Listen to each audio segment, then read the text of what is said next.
Les débats font partie des campagnes électorales et en constituent souvent des moments forts. Et c'est donc l'occasion pour beaucoup d'électeurs de prendre une décision. C'est à ça que ça sert, un débat, aider les gens à se faire une idée. Or, le Parti québécois ne semble pas très intéressé par l'exercice au cours de ce scrutin.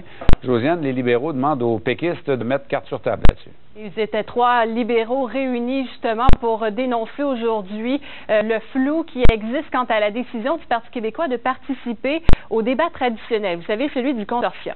Parce qu'on rappelle que déjà les péquistes ont dit on n'est pas intéressé par les face-à-face parce que ça prend trop de temps dans la campagne.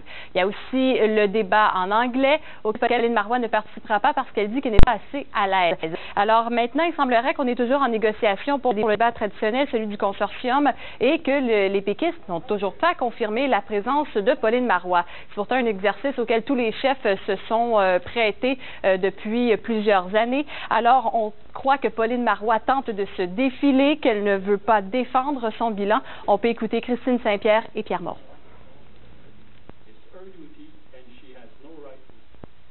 Je demande également à mes anciens collègues, les Drainville, les Duchesne, les Lisée, de parler à Mme Marois parce que, comme anciens journalistes, ils comprennent très, très bien le sens et ce que ça veut dire pour les Québécois, pour les citoyens, les électeurs, les électrices, ce débat des chefs. De quel droit Pauline Marois peut-elle se soustraire à cette obligation-là? Est-ce qu'elle est au-dessus, elle, du jugement populaire?